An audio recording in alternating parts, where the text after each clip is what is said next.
sequência com o Robert Stan e o Danilo Anjos Blanco, da Peterson Consulting, empresa de consultoria internacional. E o tema da palestra, processo de implantação de padrões internacionais. Por favor, fiquem à vontade, Robert e Danilo. Tenham a bondade.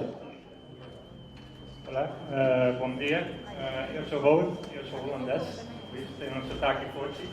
Ele vai explicar a parte mais técnica e isso vai ser um pouco mais fácil. Eu vou introduzir a empresa. E nós somos parte do grupo Peterson e Consulting e nós estamos trabalhando em mais ou menos 75 países. Somos uma empresa familiar holandesa e nós temos mais ou menos 5.000 pessoas no mundo. E no próximo ano nós vamos ter 100 anos e nós vamos ter uma empresa royal. Na Holanda é uma empresa de família dos reis na Holanda. É um pouco mais oficial. O que nós vamos explicar hoje é um pouco mais a implementação de certificações, mas também a implementação de estratégias de sustentabilidade, como você pode implementar alguns programas juntos e também o Danilo vai explicar um pouco mais a parte técnica, quais qualidades você precisa dos pellets, se você quer exportar para a Europa, vamos explicar um pouco os trends, os volumes, os resultados na Europa e se você tem uma dúvida pode pedir também. Nós começamos, eu acho que é mais ou menos 80 anos atrás, no parte de biomassa e também inspeções de qualidade e quantidade nos portos na Europa, todos os produtos de América Latina, todos os produtos que foram para a Europa, nós inspectamos de qualidade e quantidade. Foi soja, foi milho, mas os produtos, os commodities. E agora nós estamos inspectando mais os produtos específicos, também os pellets, também os partes de GMP, parte de GMO, um pouco mais de controle de qualidade e quantidade.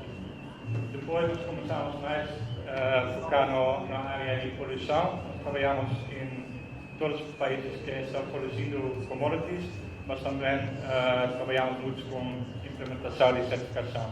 Agora estamos implementando mais ou menos 50 certificações diferentes, mas nós estamos a focar na parte de pellets e parte de biomassa. Eu vou explicar também, na primeira parte, a nossa relação com clientes europeus. Nós temos muitos clientes que estão trabalhando com o consumidor final, mas também muitos clientes que estão trabalhando com usinas de elétrica e mais parte de seus compradores na Europa.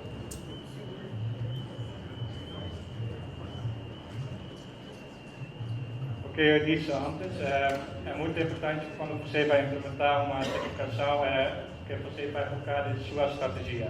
Porque se o cliente vai pedir uma certificação hoje, amanhã ele vai pedir uma outra certificação. É mais importante que vocês vão implementar um sistema de gerenciamento e manuais dentro do seu sistema, dentro do seu time de qualidade, para ajudar você no futuro. Também para demonstrar para clientes que você pode fazer tudo o que eles querem, mas também se você tem flexibilidade. Porque quando você vai implementar só um programa, vai ajudar por 1 ano ou 2 anos e depois você vai perder muito tempo para implementar outros sistemas. Por isso nós estamos também usando muitas soluções privadas. Essas soluções podem ser um programa de um cliente que nós vamos combinar com uma certificação, com um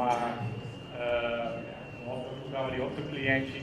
Também temos áreas mais focadas, por exemplo, de ciclo da vida, nós vamos inspectar tudo, mas também cálculos de gastos. Agora tem muitos clientes que estão pedindo quais emissões de gastos você tem, como você está calculando isso. E tem algumas certificações que querem isso, outros não querem, mas nós podemos ajudar para implementar isso para todas as certificações. E no final você pode usar isso também para seu marketing, com relatores de sustentabilidade, como você vai publicar isso para seus clientes, nós também no mercado para criar uma marca sustentável. E nós estamos ajudando isso no mundo e no Brasil nós temos um time forte, temos mais ou menos 500 pessoas no país e temos 13 escritores. Na área do programa de consultoria, temos muitas outras divisões também, mas só para demonstrar nosso tamanho. E aqui tem alguns exemplos de programas sustentáveis. Estes são os clientes no Brasil e eles têm um programa privado. Eles querem, o Felipe Moura tem muitos produtores de fumo no sul do Brasil, Santa Catarina, Rio Grande do Sul, Paraná, que eles estão implementando um programa social. E trabalham infantil, segurança de trabalho, também conformidade com as leis. E isso não é diretamente relacionado com biomassa, mas a ideia é a mesma. Quando você tem produtores pequenos, eles podem ter muitos problemas desses tópicos. E por isso, nós estamos demonstrando isso. Nós também temos programas com PepsiCo, com Nestlé, com produtores de batata, e também um pouco maior, que tem outros problemas para registrar trabalhadores, mas também mais um pouco de parte ambiental. Eles querem reduzir o volume de água, eles querem reduzir o volume de emissões de gases, e nós ajudamos eles para implementar, treinar os times, etc. O que é mais interessante, nós estamos também trabalhando com traders, com Bundy, com ADM, e eles estão implementando programas privados de açúcar, também de soja, e eles estão começando com programas mais um pouco de biomassa, e também tem relações com usinas elétricas na Europa, que é nós achamos que vão implementar também um programa privado no Brasil. E nós vamos mudar um pouco mais específico para os programas de biomassa. Agora temos alguns programas mais famosos ou mais um mercado mais forte na Europa. E começamos com o ICC, acho que é 5 anos atrás. Eu trabalhei também na Alemanha para certificar isso com um time na Alemanha. É um programa muito específico para calculações de gases, mas durante a semana vai ter prestações mais da parte técnica desses programas. FCC, parte florestal, e nós focamos um pouco mais na parte de EM+, porque EM+ é focando no pellets, um programa novo e está crescendo muito, e vamos explicar um pouco mais das tendências. Desculpa. Em geral, como nós vamos trabalhar para preparar para uma certificação, nós vamos customizar tudo para o seu tipo de trabalho. Nós vamos começar com um treinamento para explicar os programas, se é necessário, mas também para criar um diagnóstico. O que você quer? Você quer uma certificação, ou você quer algumas, ou você quer um programa privado de seu trabalho? E nós vamos usar isso para criar um plano de ação. E o Danilo vai explicar um pouco mais qual tipo de implementação nós vamos ter, também quais documentos você precisa criar, e depois vamos treinar o time de processo para implementar isso. Isso é muito importante porque nós gostamos de fazer tudo, mas no final é importante que vocês vão ter um time com capacidades para implementar programas no futuro, para treinar novos trabalhadores e não só esperar para terceiros para ajudar o processo. Isso é muito importante no nosso processo, e no final nós temos a auditoria interna para preparar. Acho que isso é o processo, e quando o Danilo vai explicar as próximas etapas, ele vai explicar as etapas também que nós temos aqui.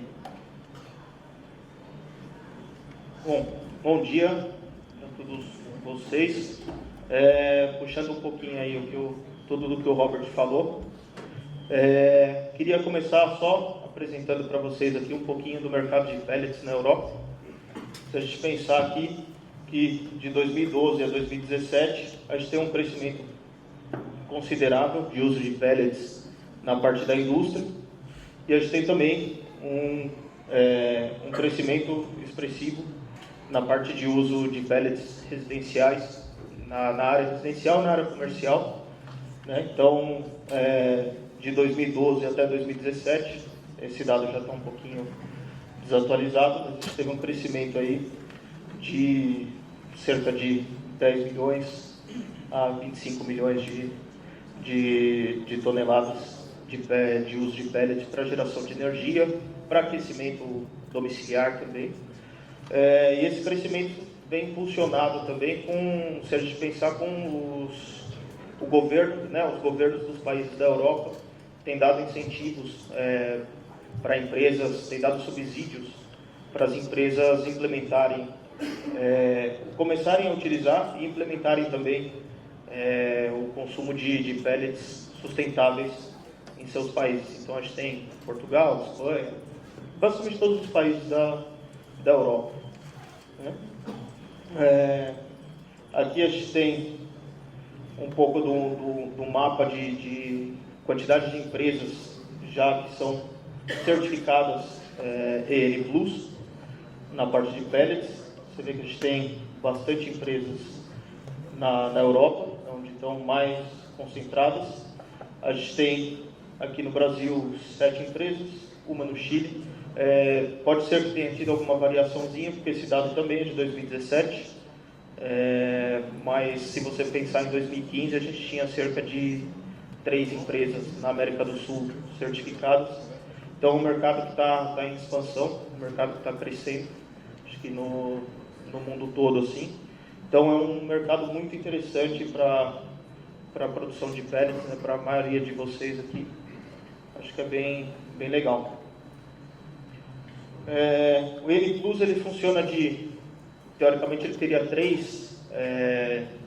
três maneiras diferentes, 3 atores diferentes na cadeia de certificação.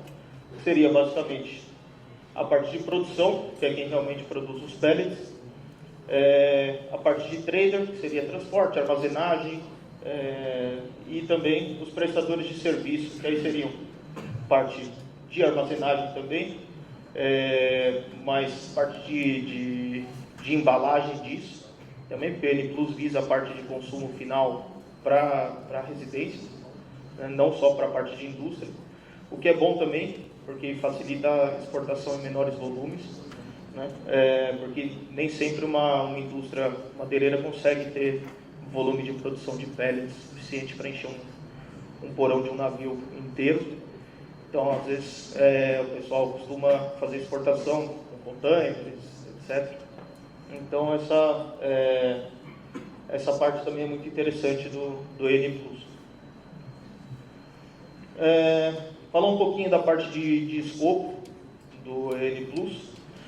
Se vocês pensarem numa cadeia de produção de pellets, a gente vai ter basicamente isso: a parte de produção agroflorestal, parte de produção, que daqui vai sair os diversos materiais, seja eles celulose ou qualquer outra coisa da indústria, e você vai ter também o material para fazer os pellets, né, para a produção de pellets. Então a gente tem a produção de pellets, parte de armazenamento, parte de trader. Às vezes, em vez de vender para um cliente final, vende para uma trader, que faz o volume completo e envia para um cliente final. Você vai ter a entrega e aí você vai ter o consumidor final. Então, se a gente pensar na parte de EN Plus, o escopo dele vai estar focado nisso daqui, exatamente na parte de produção, parte de silos e traders e a parte de entrega ao consumidor final, seja ele indústria, seja ele uma residência ou alguma coisa assim. Aqui a gente tem um exemplo de parte de madeira, parte de produção agroflorestal. Nada mudaria se, por exemplo, aqui a gente estivesse falando de cana-de-açúcar, produção de pellets também, feita com bagaço de cana-de-açúcar, que também é possível e segue, teoricamente, a mesma linha de raciocínio. Eu queria mostrar para vocês um pouquinho dos passos que seriam, os pontos que seriam a produção de pellets, a certificação, a implementação, para um produtor de pellets, né? Então, esses seriam os caminhos diferentes a se seguir durante uma implementação de certificação. Isso é o que o Robert falou um pouquinho no começo, a parte de diagnóstico, que é isso que a gente começa fazendo, entendendo o que vocês pretendem fazer com a parte de produção e qual é o objetivo de vocês, quem seria o produtor, o cliente final de vocês, para a gente poder definir esses caminhos aqui e definir a parte de elaboração de documentos, toda a parte de materiais para vocês, para manter vocês sempre nessa, e depois para vocês se manterem independentes nessa certificação, na tomada de decisão e tudo mais. Então a gente tem aqui um produtor, e aí a gente já tem aqui a primeira divisão, que seria a venda de produto a granel ou a venda de produto ensacado. Então, se você tem a venda de produto ensacado, você precisa de uma certificação focada na parte de produção. Se você tem a venda de produto a granel, a gente tem 3 situações diferentes. Você tem a produção sem entrega, que você teria o certificado de produção também. Vocês teriam a outra opção, a produção com entrega ao consumidor final, que seja maior que 20 toneladas. Isso também é enquadrado como certificação de produção. E se vocês têm entrega parcial ao consumidor final, vocês teriam a certificação de produção e trader. Isso você entraria... Por que é importante isso? Porque os tipos de controle são diferentes. Quando você entra num processo que você tem todo o balanço de massa, né, do material, você tem produto entrando, com diferentes clientes que você faz a venda, tudo. Então, às vezes você utiliza a parte de balanço de massas para controlar todos os volumes que você tem. Às vezes você pode utilizar segregação também. São diferentes os níveis, os pontos de controle, e por isso que é importante fazer o diagnóstico, como o Robert tinha comentado no começo. Bom, aqui quis trazer para vocês só um pouquinho dos parâmetros de EN+, porque você tem também no seu output, você tem diferentes valores de qualidade do pellet em si, para você poder declarar que o seu produto é EN+ A1, ou 2 ou B. Né? Então, essa é uma tabelinha bem simples aqui.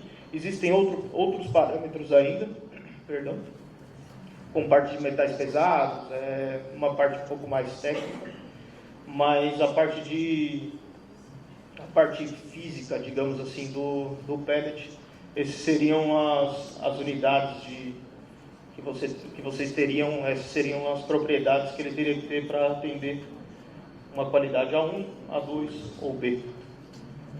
E quando você quer começar com a certificação e implementação, isso é muito importante, porque quando você não é dentro desses parâmetros, você não pode começar com a certificação. No próximo slide nós temos, o último slide para finalizar também, mas nós temos uma conexão com esse laboratório para inspectar antes que você vai começar a qualidade, porque quando você não tem esses biométricos ou qualidades que Danilo demonstrou, você não pode começar. Então, essa é a primeira parte de implementação.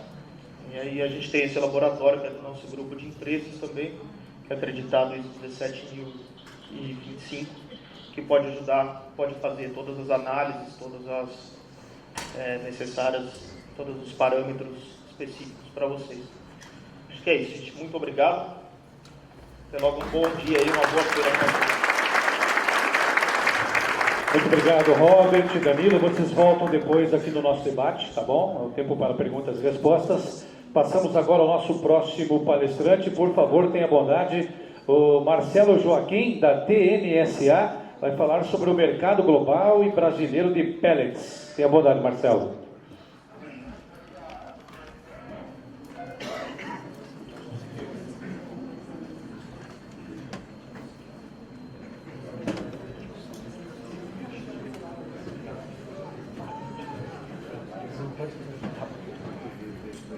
Bom, pessoal, bom dia. Primeiramente, obrigado mais uma vez pela presença. É bem bacana a gente poder ver todos os anos aqui, casa cheia, para a gente falar sobre pellet. Bom,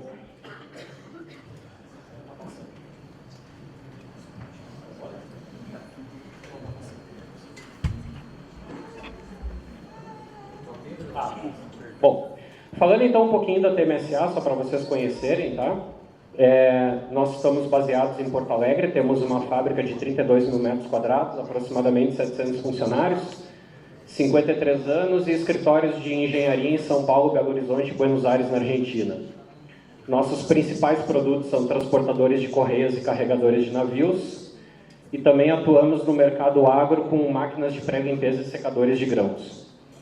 Aqui alguns de nossos clientes, apenas para vocês conhecerem um pouquinho. E aqui são alguns de nossos parceiros estratégicos. E um deles é a Cal, motivo que a gente está aqui para falar um pouquinho sobre o mercado de pellet. A Cal está localizada em Rheinbeck, próximo a Hamburgo, na Alemanha. Tem mais ou menos 800 funcionários em todo o mundo, entre escritórios e fábricas. Uma empresa de 143 anos e é composta por um grupo. Além das pelletizadoras, secadores, nós temos a Schulze, são máquinas para arroz e aveia, Newhouse Newtec café, Devec, que são equipamentos para extração de óleos, e também a Heineken, que são congeladores industriais. Hoje, falando de pellet de biomassa, dos quase 30 milhões de toneladas produzidos no mundo, 7,3 milhões de toneladas passam por equipamentos Cal, tá? Então, mais ou menos 27% do mercado falando de pellet de biomassa.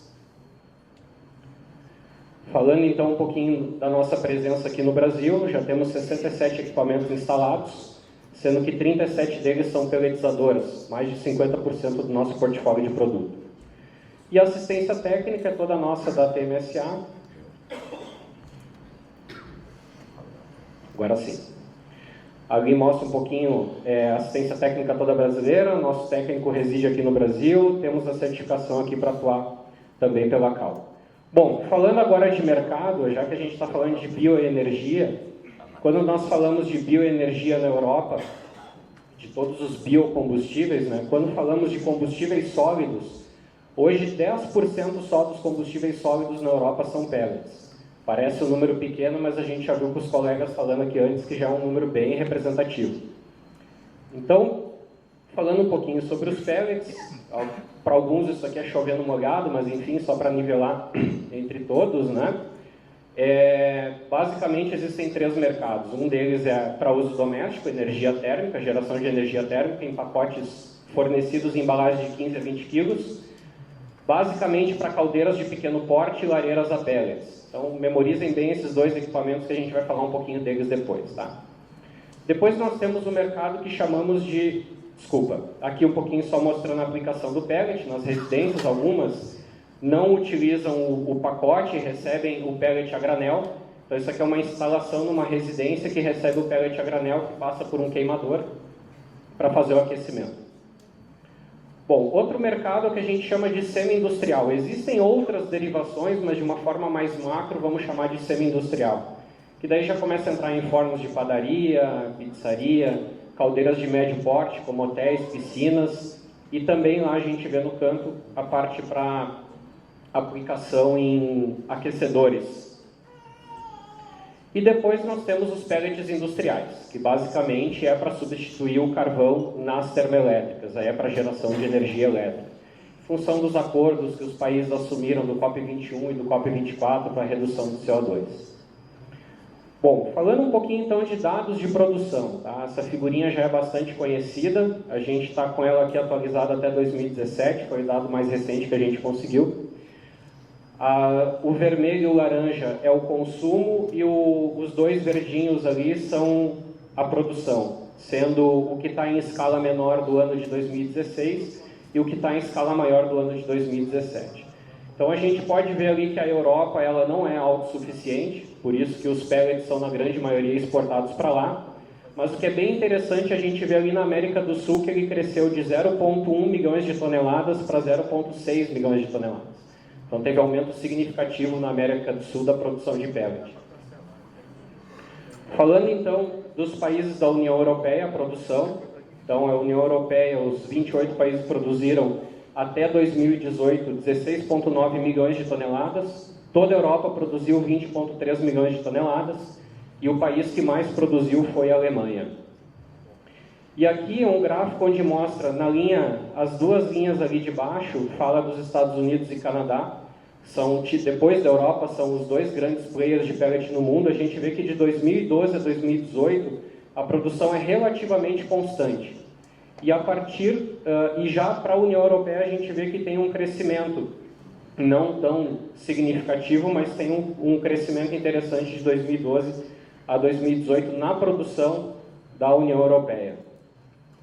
E aqui é um gráfico que mostra a produção até 2017, onde fechou com mais ou menos 32 milhões de toneladas.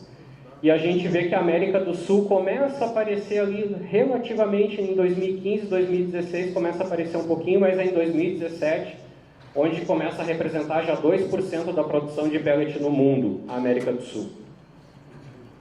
Explorando um pouquinho mais esse número, a gente pode ver o crescimento de 2012 a 2017, a produção ano a ano da América do Sul, e de 2016 para 2017 cresceu 385%.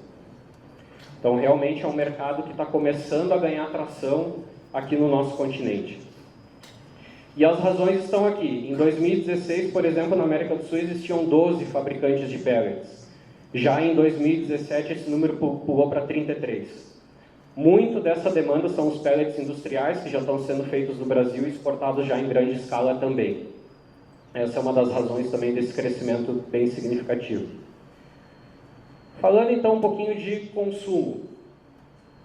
Então aqui falando de pellet para aquecimento, não estamos falando de pellet industrial, somente de pellet de aquecimento. A gente vê que a União Europeia lá consumiu 15,7 milhões de toneladas, mais os industriais, que ainda não estão nesse dado, e toda a Europa 16,7. E aí nós vemos aqui...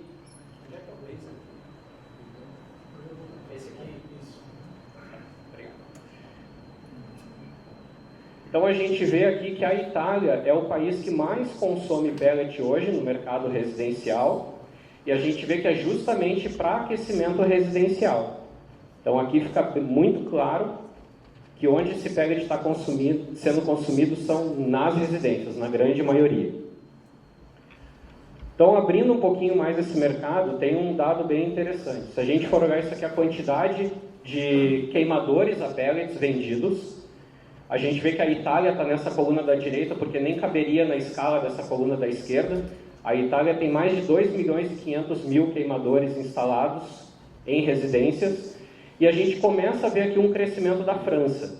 Tá? Só que a França, a gente tem que olhar para essa coluna aqui. A França está com mais ou menos 900 mil queimadores instalados. Então, quem exporta pellet hoje, que exporta a grande maioria para a Itália, daqui a pouco vale a pena dar uma olhadinha também no mercado francês. E aqui a gente vê o crescimento, que as vendas, as unidades instaladas de queimadores, né, de 2014 a 2018, na Itália relativamente constante e na França subindo. Bom, e aqui nós estamos falando das caldeiras de pequeno porte, aquelas que são instaladas em casas, em residências.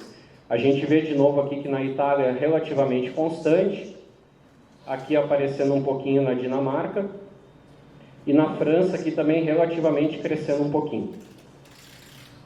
E aqui também as vendas anuais de 2014 até 2018, a gente vê que na Itália é relativamente constante também, na Bulgária se vê aqui um volume bastante significativo, e aqui na França também crescendo nos últimos 2 anos. Porém, claro, isso aqui é uma instalação muito mais complexa, porque depende de todo o sistema de calefação da casa, diferente do que comprar só um queimador. Por isso, as vendas do queimador possivelmente têm um volume mais representativo. E aqui falando então dos pellets industriais, hoje quem mais consome é o Reino Unido, é onde aqui no Brasil quem está produzindo pellet industrial está exportando, em 11 milhões de toneladas por ano, fechou o número em 2018. Certificação. Foi muito bacana o pessoal ter falado já de certificação na palestra anterior, então aqui alguns dados vão se repetir, mas a gente vai falar só de uma forma muito geral. Hoje quem exporta basicamente tem que ter a certificação EN+, depois a gente já vai explicar por quê. O pellet ele cai nessas 3 categorias, A1, A2 e B. Essas categorias são determinadas pela qualidade do pellet e naturalmente pelo preço, né? Quanto melhor a qualidade, maior o preço. Ou seja, o pellet A1 tem um valor agregado maior do que o pellet B, por exemplo. Aqui a quantidade de países certificados, em 2018 são 48 países certificados, aqui tem o número de fabricantes certificados em cada país. E aqui um dado interessante, dos pellets produzidos para o mercado de aquecimento na Europa, 70% são certificados.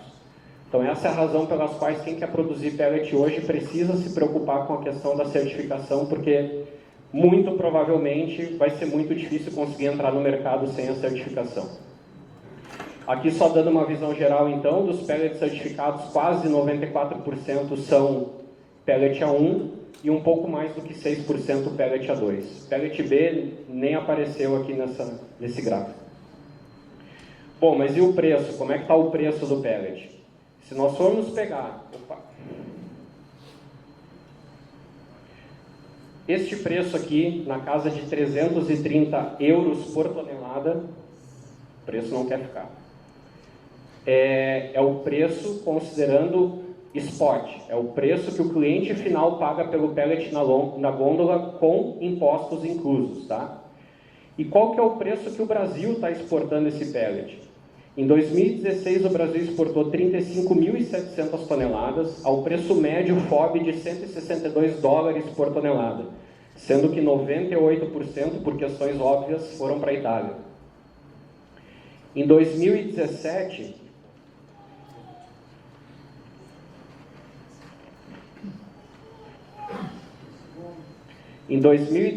o Brasil exportou 108 mil toneladas, teve 203% de crescimento, ao preço médio de 159 dólares por tonelada. Só que aqui, como é um preço médio, já entrou o pellet industrial aqui também, tá?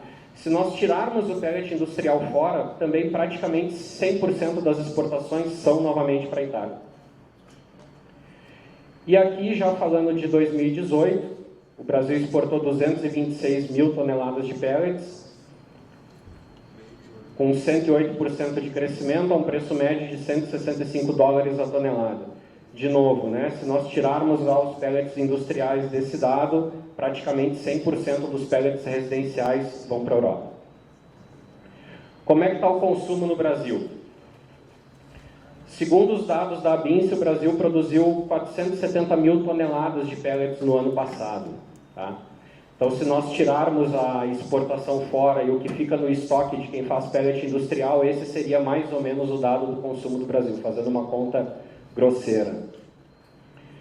O maior consumo hoje, nós não temos estatística firme sobre isso, mas o maior consumo hoje que a gente escuta se dá nos aviários, basicamente, tá? Em função da substituição da lenha, que é um combustível mais fácil de manusear o pellet do que a lenha. O avicultor não precisa acordar 3, 4 vezes de noite para ir lá abastecer com lenha. Não tem umidade, não apodrece o material. Então essas são as razões pelas quais o pellet está entrando nos aviários, no aquecimento. Hoje, só para dar uma noção de números, 64% da produção está concentrada na região sul, sendo que só no Paraná, aqui são os aviários que nós temos no estado do Paraná, só no Paraná nós temos quase 30 mil aviários.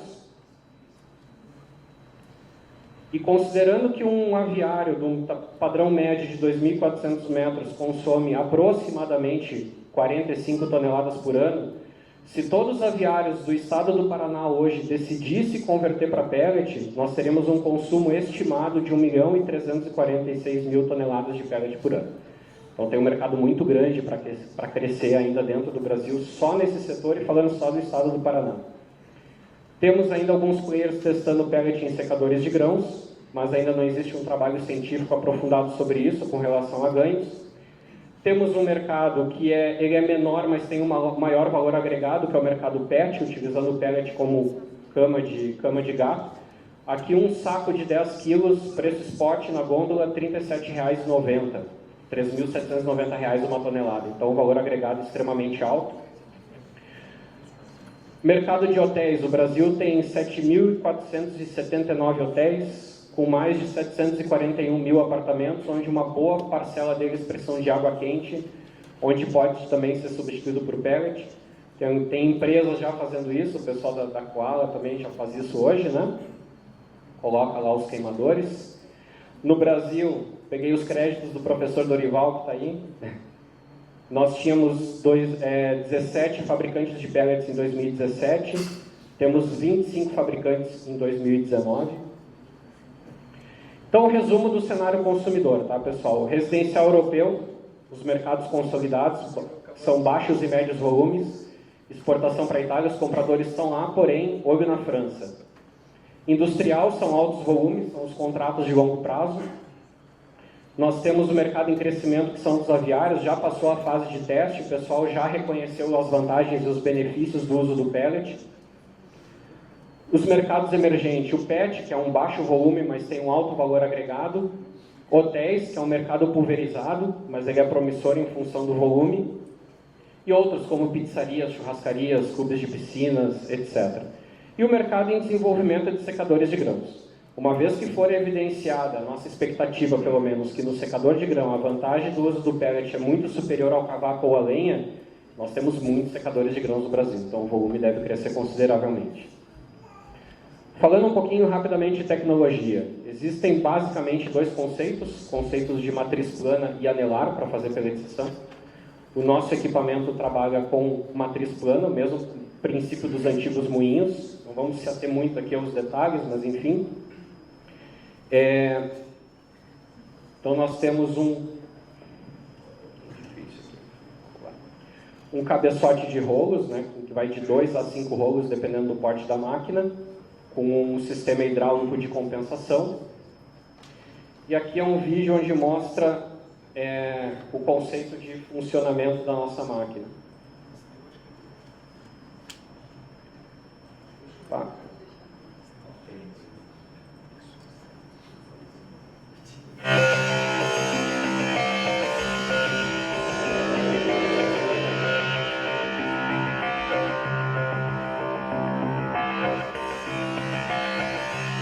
Então, o material cai por gravidade e basicamente ele é compactado através dos rolos para fazer o processo de pelletização e as facas cortam embaixo. Falando um pouquinho então de algumas instalações, só para ter uma ideia, isso aqui é uma fábrica que faz pellet de eucalipto na Austrália com os nossos equipamentos, 250 mil toneladas por ano. E aqui é a fábrica que nós comissionamos e entregamos no ano passado, vocês devem ter visto o vídeo aí rodando, faz 25 toneladas horas de pinos lá na Rússia. Nós temos uma parceria com a Planalto, que é uma empresa de 21 anos. A Planalto faz toda a parte de movimentação, armazenagem, montagem, projeto, enfim. E aí, junto com a Planalto, a gente entrega a solução completa. Isso aqui é um exemplo de uma fábrica que nós montamos aí em conjunto com a Planalto, com os equipamentos da Cal e Planalto integrado. Então, as nossas empresas trabalhando em conjunto entregam uma solução turnkey. Gente, por hora era isso. Nosso stand está ali na frente. Fiquem à vontade para nos visitar lá e a gente conversar um pouquinho sobre os nossos equipamentos. Bom, muito obrigado. Muito obrigado ao Marcelo Joaquim, da TMSA. Você volta depois aqui no nosso debate, nas perguntas e respostas. Agora eu estou convidando para vir para cá ministrar a sua palestra o Joel Rosa, da Gaboard, cujo tema será Aplicações dos Pellets. Tenha bondade, Joel.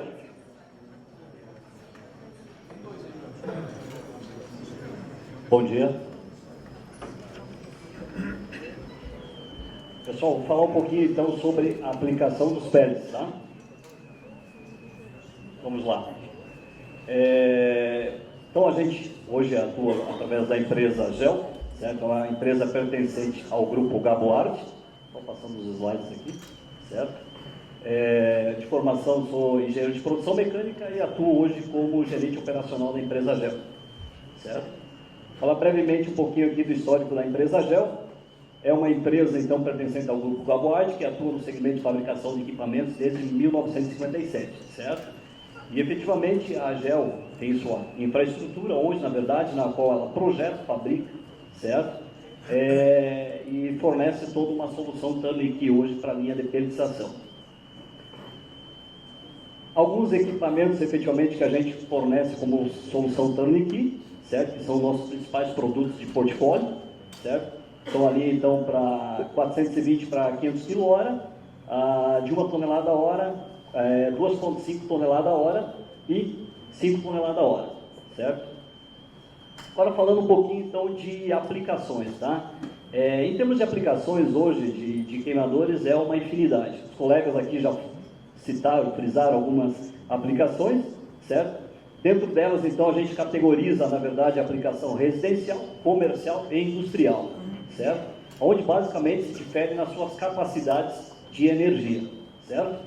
Então, efetivamente, aqui a gente tem queimadores horizontais, né? Algumas das aplicações deles, como está em tela aí, certo? Piscina, água de serviço, calefação, lareira, churrasqueira, fritadeira, charbóide, piso radiante. E, efetivamente, o que a gente especifica é o combustível, né, de aplicação para esse equipamento, que é um pellet A1, certo? Atendendo os quesitos aí, como os colegas anteriores falaram aí, de normativas de pellet, né, sistemas internacionais de padronização, né, na qual o pellet é um pequeno granulado, né, de 6 a 8 milímetros de diâmetro, uma espessura aí de 4 a 40 milímetros, com uma umidade hoje abaixo de 10%, certo? E com uma densidade aí de 700 a 750 quilos por metro cúbico, certo? Efetivamente, então, dentro dos queimadores horizontais, hoje a gente atua, então, com queimadores que vai de 50 mil quilocal a 500 mil quilocal, certo? Atendendo os ranges aí de aplicação, como frisei para vocês, aí no comercial e residencial. Certo? Aqui já o modelo de queimador vertical, né, que isso obviamente se difere de algumas aplicações, né? Muitos equipamentos se dá, na verdade, por adequações, aplicações já de fontes geradoras através de cavaco ou propriamente a lenha, né, aonde é introduzido então um equipamento que parte a ser então uma queima limpa, né, através de uma fonte renovável, que é o pellet. Aqui modelos então de queimadores vertical, né, que vai de basicamente de 30 mil quilocal a 950 mil quilocal. Aqui um queimador horizontal, esse já é um queimador com iglu, né, que é essa aplicação específica aqui basicamente para padaria, né. Também efetivamente fatores que a gente leva muito em consideração aí da aplicação é o combustível, né, que é especificado para esses queimadores menores aqui, que se tratam de grelha fixa, né, se dá através então de um pellet A1 ou um pellet A2. Certo? Esse é o modelinho do queimador, né? Esse é o aquecedor de passagem, né, que muito se aplica aí, principalmente aí o Marcelo comentou aí na avicultura, certo? Para aquecimento de ambiente, né, que é um mercado bastante vasto aí, na verdade, de consumo, certo? E também, obviamente, por ele ter uma combustão indireta hoje, certo? Isso aqui se aplica também a desde uma fumageira, secagem de grãos, né? E entre outras aplicações aí que são infinitas. Efetivamente também os aquecedores de passagem de água, né? Esse também hoje é bastante difundido o consumo dele no mercado, né? Porque a gente hoje tem uma grande gama aí, efetivamente, de hotel, motel, piscinas, cozinhas industriais, lavanderias industriais, tanques de galvanoplastia, né? E quando a gente trata hoje, na verdade, de combustível fósseis nessa aplicação, isso acaba dando, na verdade, um grande gap econômico para esse tipo de aplicação.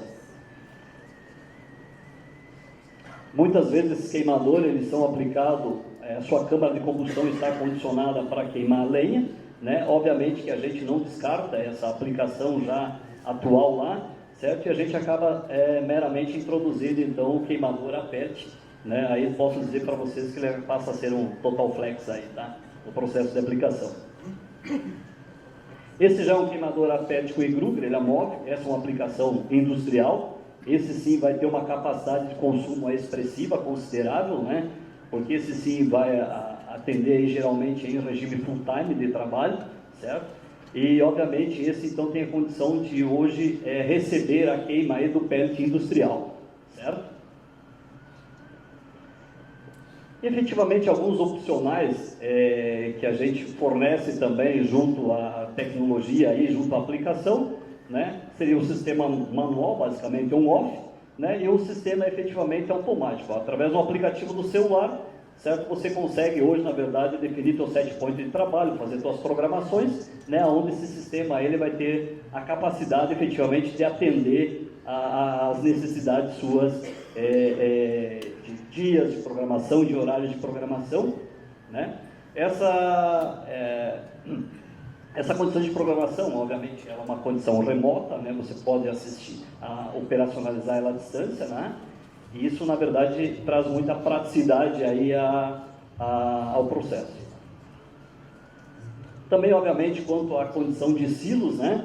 Isso também, obviamente, tem algumas opções hoje para silo a granel, onde tem a possibilidade de você receber isso, na verdade, numa condição que te isenta aí de embalagem, ou até mesmo Big Bag, certo? E, obviamente, dentro de autonomias, né, determinadas pelo consumidor, a gente define também aí o tamanho de silo para poder receber e armazenar o pellet. Certo? Vantagens e benefícios do pellet. As vantagens e benefícios do pellet são muitas hoje, na verdade, né? Eu até discriminei algumas aqui, que é economia assegurada, como eu frisei hoje, tá? Dentro do combustível fóssil hoje, se a gente for fazer uma analogia, a gente basicamente hoje precisaria 3 kg de pellet para poder equivaler ao poder calorífico de 1 kg de GLP, né? E se hoje for a gente pensar hoje num P45, que é o combustível fóssil que não tem subsídio hoje no mercado, certo? Tem regiões que chega a se praticar 6,69 o quilo, certo? A gente fazendo uma analogia pellet hoje, FOB fábrica, né? Um pellet a granel, um pellet A1, aí a 70 centavos o quilo, que seria basicamente R$700 a tonelada, certo? Então teria R$2,10, certo? Em poder calorífico, comparando aí o GLP a 6,69. Então o gap econômico disso aí é bastante expressivo, na verdade, né?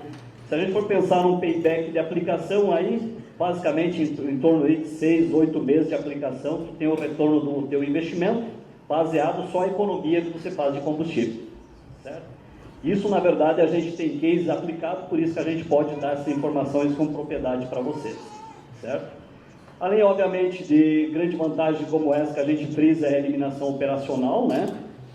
Certo? Pela praticidade que você tem, determinar um set point de trabalho, onde você não tem oscilação efetivamente, seja tanto da queima, quanto efetivamente da extração dessa energia, certo? Ganhos logísticos, obviamente isso aqui é expressivo, na verdade, né?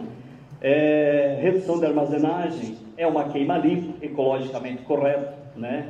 Sustentável, né? Padronização e controle de combustão, isso hoje é primordial, né? E obviamente também fácil a automatização. Dentro efetivamente, que os colegas falaram aqui de normativa, na verdade, né? Tem um quesito específico que a gente fala aqui, que é a carga de fino junto ao pellet, certo?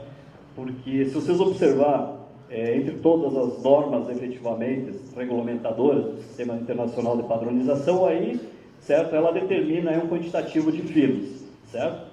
O que efetivamente na aplicação isso vem acarretar, certo? Uma condição como a imagem que vocês visualizam aqui na parte superior aqui, certo? Numa aplicação, obviamente, que a queima se dá uma queima de massa, certo? Com uma modulação de oxigênio, certo? E você tendo uma carga de finos, obviamente, isso aqui vai se perder, porque essa própria modulação do oxigênio, obviamente, que vai levar essa carga de finos, na verdade, para o cinzeiro, certo? Aonde você vai ter, então, perda energética, certo? E muitas vezes, nesse caso, acaba sendo um equipamento, vamos dizer assim, condenado, na verdade, por não ter uma eficiência, uma condição, e justamente isso está vinculado ao combustível, né? Por isso que a gente atrela dentro da aplicação de cada queimador, né, o tipo de combustível que deve ser usado. Tá legal? Então, seria essa efetivamente aí a apresentação que eu gostaria de passar para vocês aí, certo? Da empresa GEL, certo? Com relação à aplicação, e agradeço a todos aí, fico à disposição aí para qualquer dúvida, qualquer informação. Obrigado. Muito obrigado, Joel. Já pode, viu, Joel? Já pode chegar aqui na mesa para o nosso debate. Eu peço então que os nossos palestrantes, o Radamés Parmigiani, venha para cá, o Stefano D'Andrea também, o Robert Stan e o Danilo, o Marcelo Joaquim e o Joel Rosa. Aqui, a nossa recepcionista está providenciando mais 2 cadeiras. E o nosso José Dilcio Rocha vai comandar agora, aqui do púlpito, 20 minutos. Ele vai comandar ou debate ou perguntas e respostas com a participação dos nossos congressistas, ok? Fiquem à vontade com a palavra, José Dilcio Rocha, o nosso moderador. Obrigado, PC. Pessoal, Bom dia a todos. Um prazer estar aqui e ver também que a casa está cheia, muita gente interessada no assunto. E depois dessas excelentes apresentações, imagino que cada um de vocês deve ter umas 10 perguntas, tá? Mas como a gente só tem 20 minutos, né, eu vou abrir para as perguntas, né? Talvez uma pergunta que muitos tenham é a questão da organização do setor de pellet no Brasil, né? Eu trabalho para a Embrapa, que é uma empresa do governo. A gente olha bastante esse setor e a gente vê que a organização, né, de todos os setores é fundamental. E talvez esse setor ele ainda careça de muita organização, já está aparecendo coisa. A gente teve aqui a visão, né, de colegas fora do Brasil, que realmente talvez pudesse nos dar muitas informações sobre como juntar os produtores, juntar certificadoras, juntar fornecedores de equipamento, né, de forma que todos se beneficiassem de uma organização maior do setor, já que a produção brasileira de pele tem crescido nos últimos anos de uma forma bem vigorosa. Não é falta de matéria-prima, nós temos, né? Talvez seja falta de umas condições mais favoráveis em termos de financiamento, enfim. Eu acho que tudo isso, a organização maior do setor ajudará, tá bom? Então, depois dessa rápida introdução, eu gostaria de saber quem tem perguntas. Tem um microfone circulando. Quem está com o microfone? Aqui comigo. Ah, tá. Então o PC vai passar o microfone. Quem quiser fazer a pergunta, por favor, se identifica, fala o nome e a organização. Já temos 2 perguntas, 3. Tá? E diz para quem que é a pergunta na mesa, tá bom? Por favor, o nome e a organização. Bom dia, meu nome é Vitor, sou da Brazilian Forestry. A gente trabalha no norte de Minas com silvicultura, eucalipto. E acho que qualquer um dos amigos aí pode me ajudar. Hoje a gente produz madeira lá para siderúrgica, carvão, né, a gente faz, e também vende para a indústria de celulose. A gente tem lá próximo a Suzano, Veracel, enfim. E a gente está com a ideia de começar a preparar algo para esse...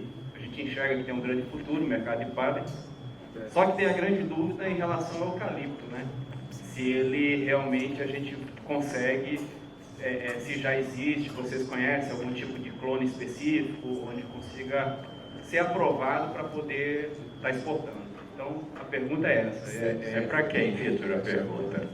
A pergunta é para quem da mesa? Eu acho que pode ser. Seu nome, desculpa? Radamés. Tá, obrigado. Vamos lá, Radamés, também seja sucinto.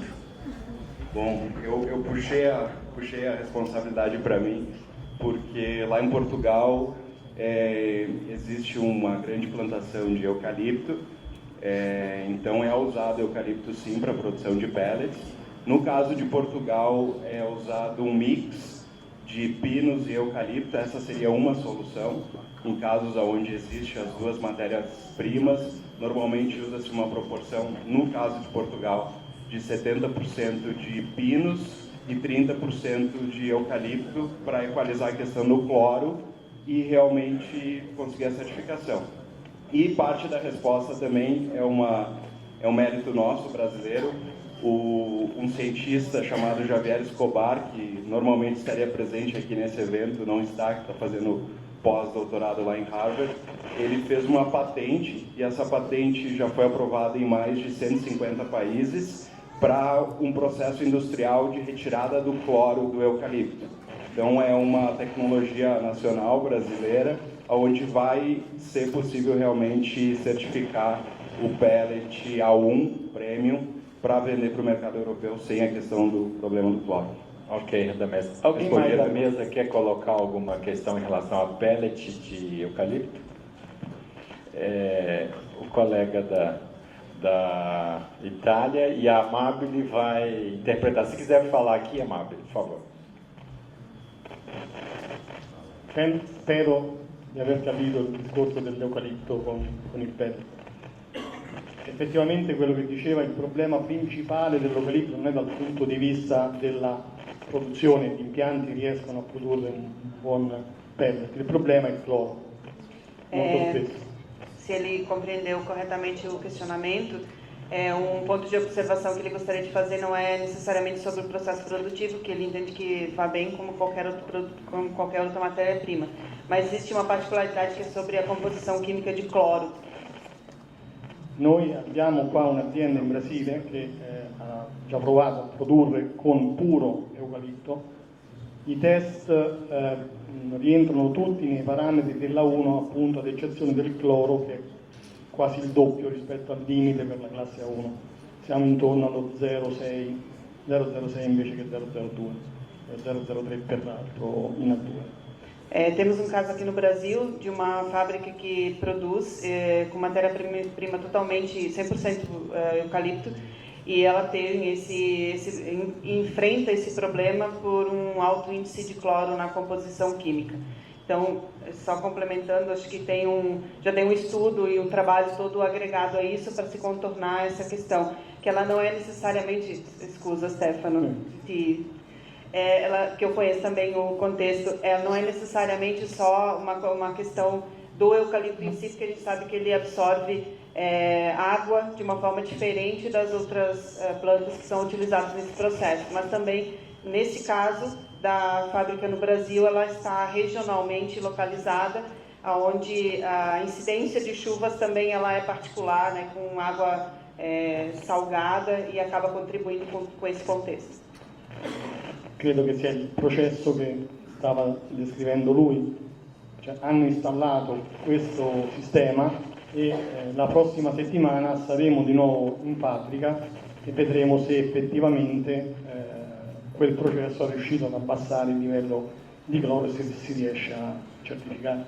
Hoje, na próxima semana, já estaremos numa fase de novos testes do produto, numa nova etapa, uma nova tentativa, né, de certificação como A1 dessa empresa, e aí teremos resultado mais claro deste momento após esses ajustes que foram implementados no processo para contornar essa questão do cloro. Il problema, i test davano risultati positivi, il problema può essere l'elevata umidità della materia prima e quindi la fase successiva di essiccazione. O resultado positivo ele pode ser em função da alta umidade ou, enfim, do processo de secagem em si. Ok? É isso? Respondeu? Obrigado. Tá bom, obrigado. Vamos para a próxima pergunta. Qual que é? Quem está com o microfone? Bom dia. Tá bom. Bom dia, Pedro Veríssimo, HRP Andritz, a empresa que fez há pouco uma apresentação. Gostava de deixar ao Sr. José Rocha, penso que sim, uma sugestão, quando falou há pouco da questão da reorganização. Uma associação de pellets, acho que era muito bem-vinda, pela experiência que há na Europa, para ganharem força e capacidade negocial a exportar pellets. Por outro lado, da parte das entidades governativas, deveriam de criar uma linha de financiamento para que os bancos pudessem financiar a baixo valor os investimentos que os brasileiros pretendem fazer. Nós estamos com dificuldades em instalar fábricas cá no Brasil, não pela viabilidade, mas sim pelas taxas de juros que são elevadíssimas e que viabilizam. Se há pouco eu ouvi, financiam automóveis elétricos, financiam outras coisas, por que não esta energia alternativa, esta energia verde? E não está a acontecer até o momento. Obrigado. Obrigado pela sua intervenção, Carlos. Quem é o próximo?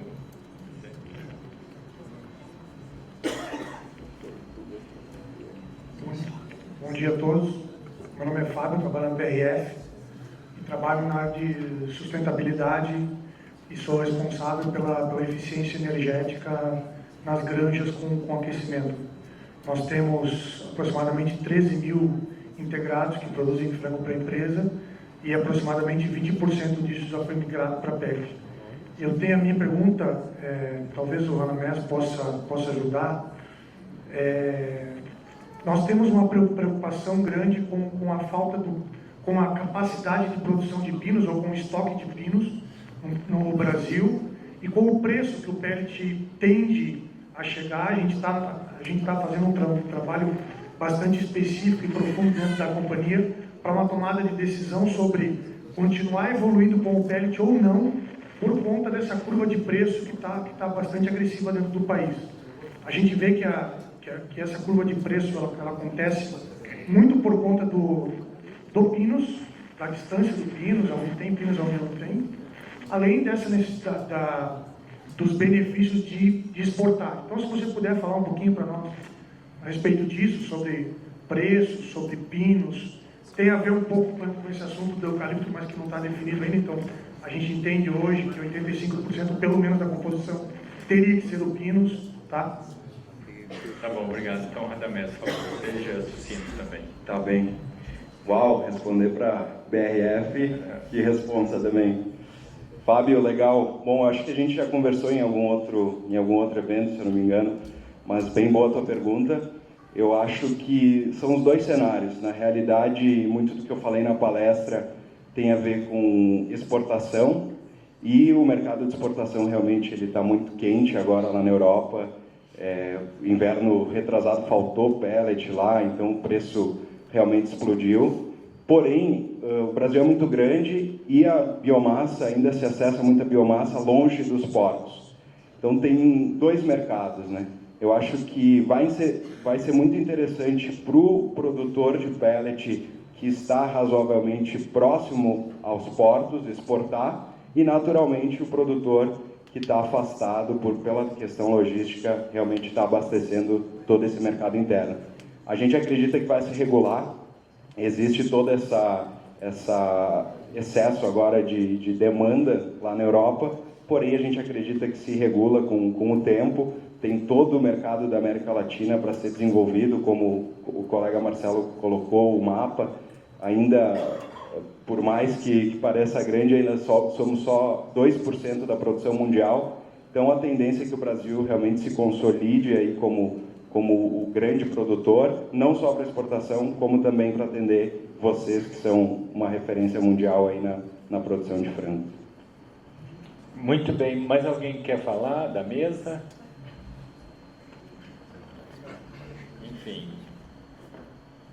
A próxima pergunta, então, aqui. Vamos lá. Uma pergunta, Guilherme, do Parque Energia. Tem uma. O Guilherme. Joia. Queria saber, eu acho que ele podia me ajudar, né? Até esqueci o nome do nosso amigo italiano ali, a respeito da coloração do pellet. Não sei se é preconceito ou lenda, mas todo mundo fala que o pellet é um pouquinho mais escurinho, já não é muito aceito lá na Europa, principalmente na Itália. Uma oportunidade, estando na Espanha, eu vi que o pellet deles é bem escuro. Mais escuro do que talvez mais escuros nossos. Eu queria entender se isso é uma lenda, na realidade, porque os exportadores aqui reclamam muito, né? Que o pessoal da Itália lá quer o pellet bem clarinho. Mas o que isso tem a ver com a qualidade do pellet, se tem a ver realmente, qual que é essa questão? É para o Stefano, né? E isso. A MAP ele vai interpretar. Capito no? La sua domanda è sul colore del pellet, perché c'è un preconcetto, qualcosa che si valorizza più il pellet bianco da quello più nero. Ma in Spagna si produce un pellet un po' più nero. E allora che dici tu su questo? Allora, il colore non incide assolutamente sulla qualità, quindi un pellet scuro può essere una classe A1 e qualitativamente uguale a un pellet bianco, quindi questo è sicuro. A qualidade do pellet ela não está atrelada à cor necessariamente. Você pode ter um pellet mais escuro e com a qualidade A1, porque o que determina a classificação A1 são requisitos que não são exatamente, não tem nada a ver, na verdade, com a cor do pellet. Spesso in alcuni casi il colore è dovuto dalla specie.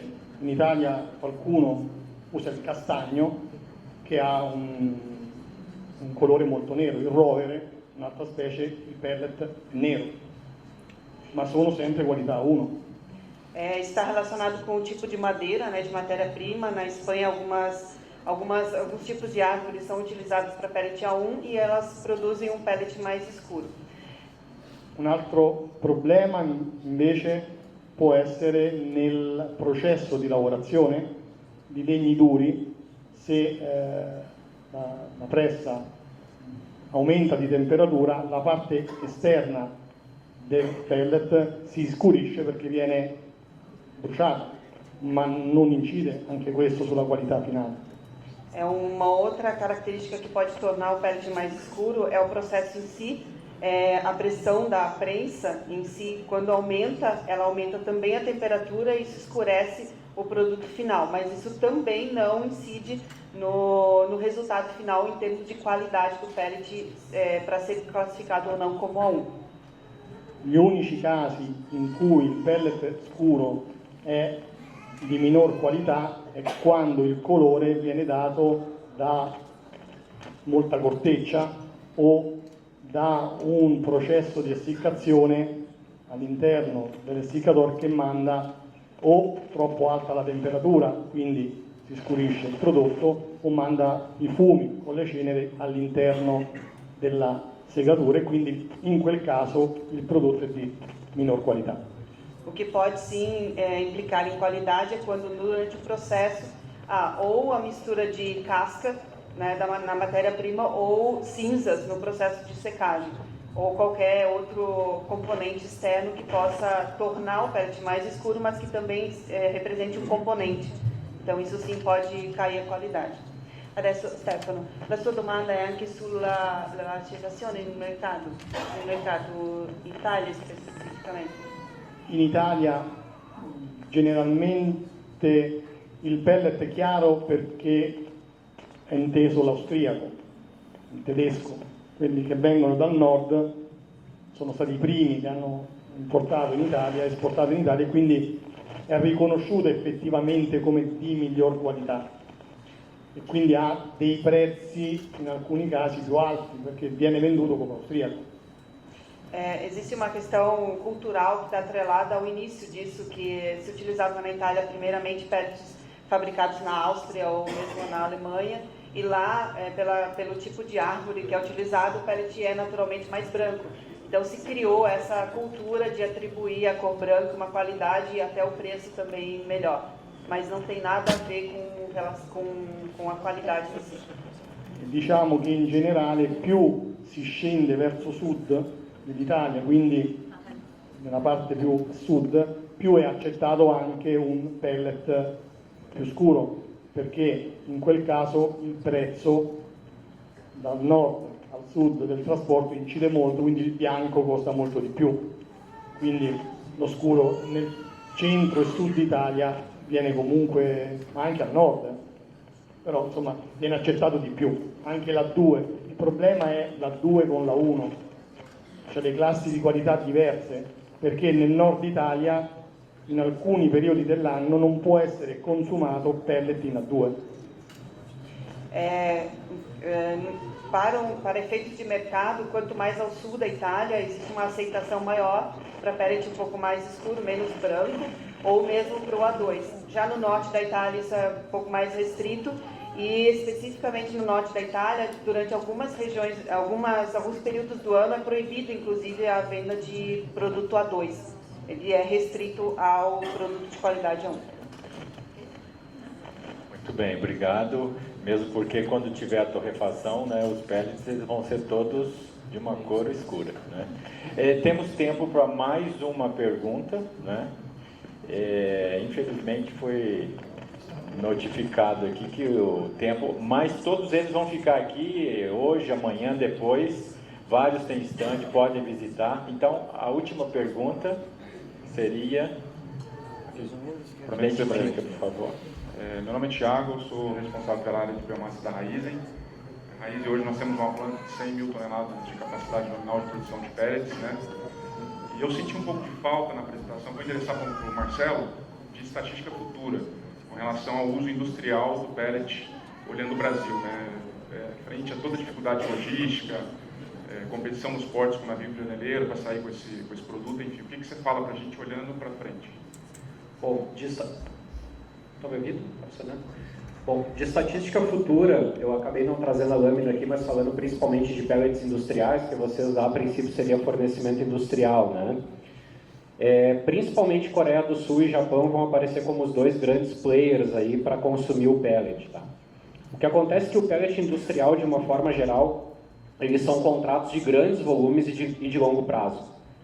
Então essa questão logística acaba sendo absorvida, não que ela não seja viável, não que ela não possa ser inviabilizada, dependendo da localização da planta, enfim, mas normalmente são produções de grandes escalas, grandes volumes, onde se negocia com toda a cadeia, inclusive com a cadeia logística, né? Agora, claro, naturalmente, quando se trata... Aqui no Brasil, a gente não tem ainda uma estatística, a gente tem algumas, algumas expectativas, né? Que, por exemplo, os aviários, de crescer bastante o volume de pellet, mas naturalmente a logística para esse tipo de consumo, que são consumos em menores quantidades, realmente a logística ela é bem impactante. Então você ou tem que ter uma boa negociação com o operador logístico ou tem que estar perto da planta. Muito bem. Não sei se respondi a tua pergunta. Eu vou encerrar essa parte das perguntas. É muito bom ver o pessoal da Cosan aqui, vocês estão de parabéns lá com a planta, né? E eu gostaria de abrir por, sei lá, cerca de 1 minuto para cada um que apresentou, fazer as últimas considerações. Também pode colocar comentários sobre a pergunta do Tiago, né?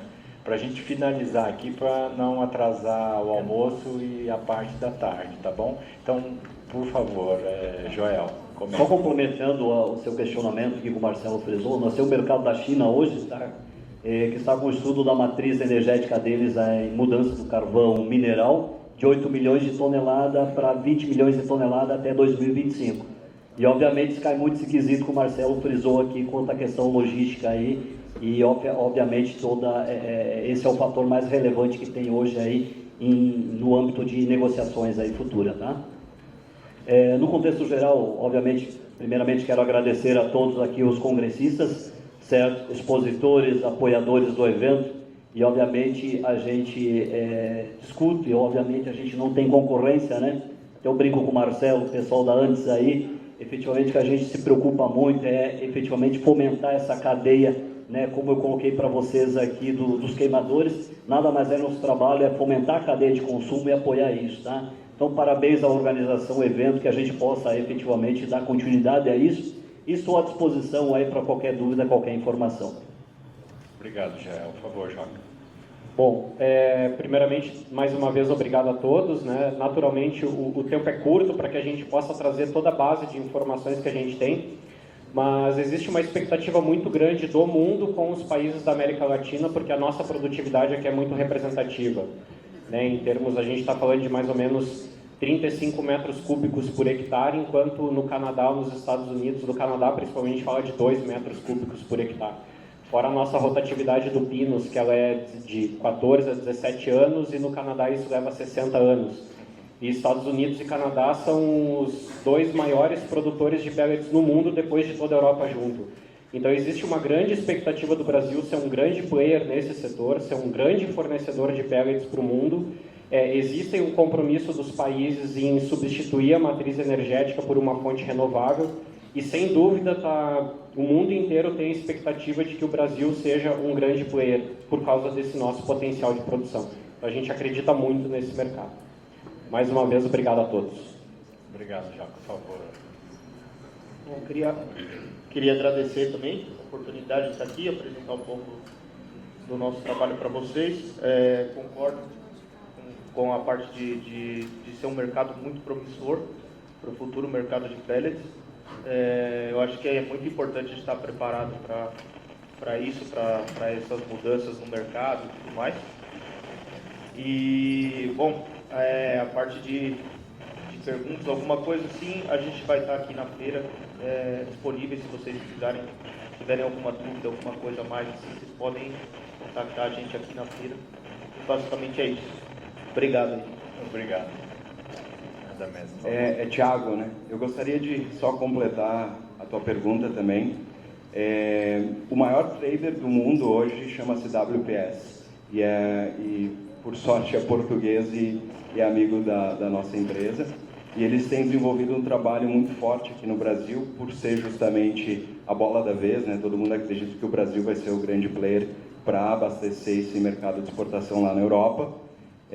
Então está se criando um modelo de negócio muito parecido com o modelo americano, que é onde tem os grandes fabricantes para o mercado industrial, e aí nas zonas portuárias ter os traders com os terminais preparados para receber e estar escoando essa produção. Então hoje nós já estamos trabalhando em 2 projetos com esse modelo aqui no estado, e posteriormente eu gostaria de conversar contigo mais detalhadamente a respeito, mas é um modelo de negócio americano que vai vir e vai dar vazão para o escoamento das produções que esperamos que venham. E complementando, então, muito obrigado a todos pela atenção, ficamos no stand lá à espera de todos. Obrigado também. Por favor, Stefano. Amabile. Sono amabile. No, anch'io ringrazio tutti per l'ospitalità, intanto spero di vedere un po' di cose fuori anche oggi. Prima vi ho fatto vedere velocemente che noi siamo in Brasile dal 2014 con la certificazione, abbiamo visto tantissimi impianti, è il luogo dove praticamente abbiamo più aziende certificate dopo l'Italia. E posso dire che il pellet che vedo qua, abbiamo 16 paesi dove andiamo a certificare, è uno dei prodotti migliori che noi certifichiamo come NAM, come organismo italiano. Primeiro, agradecer a hospitalidade, a recepção. Rapidamente, falou na apresentação sobre a atividade da Enama em 16 países, e o Brasil é, depois da Itália, o país onde a Enama mais está intensificando os trabalhos. E também fora da Itália, é um dos países onde se percebe a produção de pellet de maior qualidade hoje. Então, essa importância também para a Enama do Brasil, do mercado produtor brasileiro para a Enama também. Credo anche che nel futuro quel 2% possa aumentare, perché qua c'è disponibilità, e credo che il mercato europeo, in particolare l'italiano, avete visto che abbiamo 3 milioni di tonnellate di deficit, sia un futuro anche per il Brasile, ecco perché noi siamo qua. Esperamos que o mercado brasileiro cresça muito além daqueles 2% que aparecem hoje e que seja responsável por suprir aquele déficit de 3 milhões de toneladas aproximadamente que existe hoje na Itália. Então, por isso, estamos aqui também para ajudar, apoiar no desenvolvimento desse mercado brasileiro de produção. Grazie. Obrigado. Grazie mille, Stefano. Benvenuto ao Brasil. Robert, por favor. Primeiro, obrigado a todos. Eu não tenho muito para adicionar, mas eu acho que o que é importante é os produtores e os compradores na Europa têm objetivos diferentes, estão mudando muito, e o que eles dizem, os países têm muita experiência nos mercados. É bom para compartilhar conhecimento na cadeia, para aprender o que eles querem, mas também trabalhar juntos. Porque para compartilhar conhecimento é fatal, eu acho que é muito importante. Só tenho isso. Obrigado, Robert. Então, pessoal, a gente encerra essa sessão. Vou passar a palavra agora para o PC para dar os avisos, tá? Mas a gente volta depois do almoço. Muito obrigado, José Dilcio Rocha, como sempre, com maestria, comandando aqui o nosso debate. Peço, por favor, uma salva de palmas aos nossos palestrantes, ao nosso moderador. Nós estamos encerrando esta primeira manhã do primeiro dia do Congresso Internacional de Biomassa. Retornaremos às 14 horas. Agora, só para descontrair um pouquinho, Mabile, pergunta para o Stefano se ele é torcedor da Inter, do Milan, do Roma ou da Juve. Que time que ele torce lá na Itália? Estou brincando. Aí, é Roma. Falcão. Muito obrigado a todos. Tenham um ótimo almoço. Retornaremos às 14 horas. Ok? Valeu, obrigado.